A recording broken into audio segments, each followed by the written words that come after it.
super bad, but luckily it was my blind eye, so it didn't matter. Okay, so yeah, so be very careful when you're doing collars that you try to do your best to keep that from happening. Okay, it's fucking sucks when you get eye injuries, especially in training. And man, once you go blind in an eye, it can really change a lot of things in your life, believe it or not. Okay, and for me, that perception amongst other things. And you'll never get a pro card to fight. Okay, that's fucking heartbreaking. All right, so first thing I'm gonna do with the collar tie is I'm actually gonna show on countering, because I do a lot of that, and then I'll show some collar tie attacks. But the counters is something I love to do.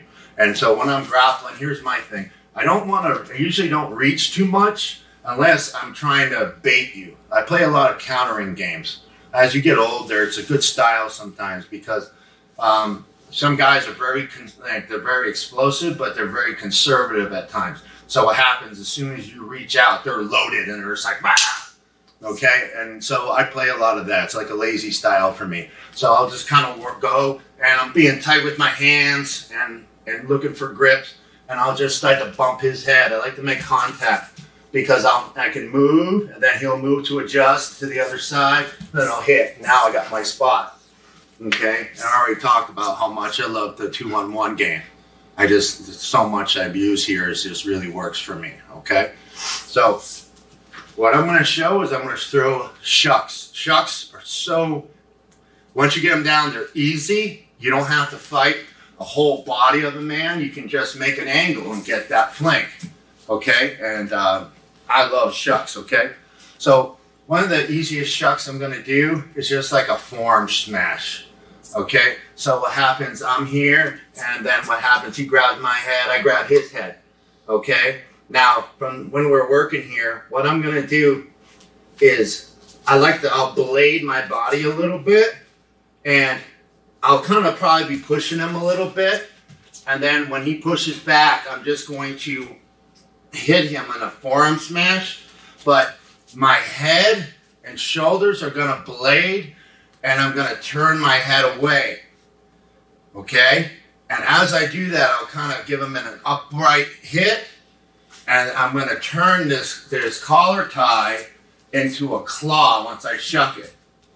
Okay? I'm going to use it like a claw, so I'm not bailing on this grip. Okay? So, cool little trick is, I'm here, we're hand fighting, he grabs my head, I grab his head and I'll start pushing.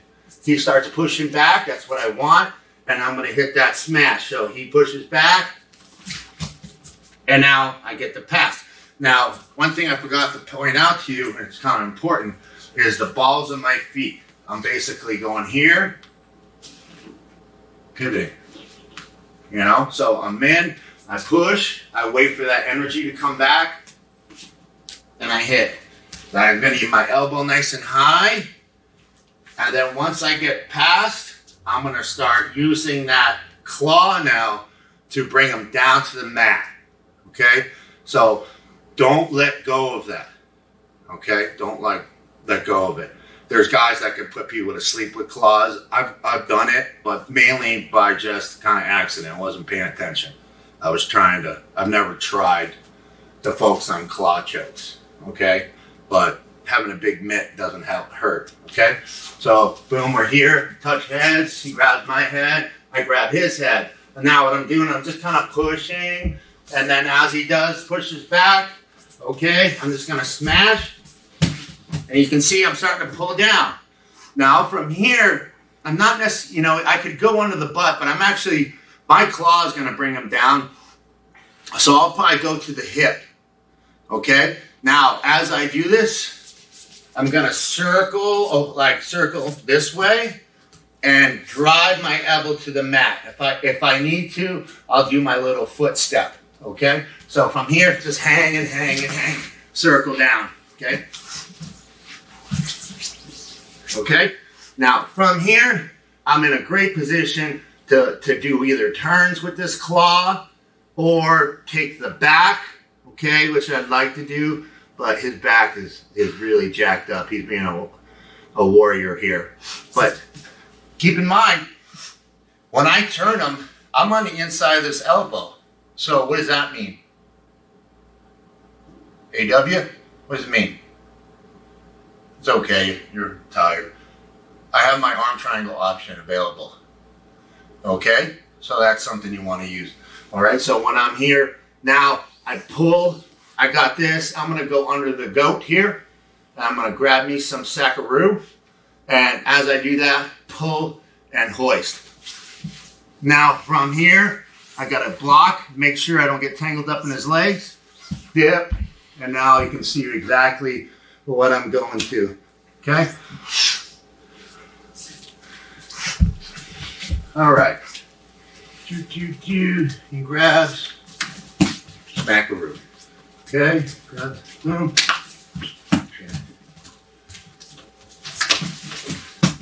Okay, then you start pushing, you push it back. Good. It's a good, easy thing to do. All right? If you're a counter and you don't want to end up in a wrestling situation and he comes and grabs and I smack him, you know, it could be used versatile for a lot of things. Okay? So one more time, I'm going to take him down now.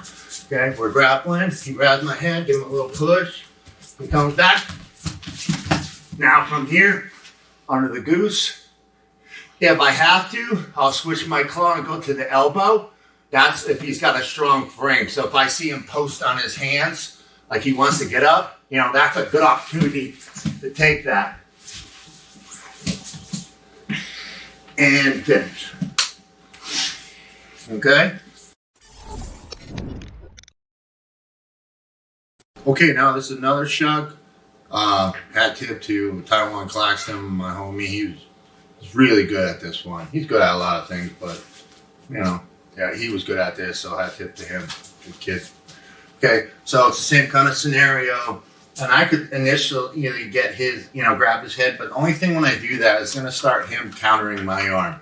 And I don't care about that. I don't want to get caught in that game, okay? So he basically grabs my head, I grab his head, and now what I'm going to do is I'm going to put my hand in his throat, and I'm going to push into him, and that pressure like a choke is not the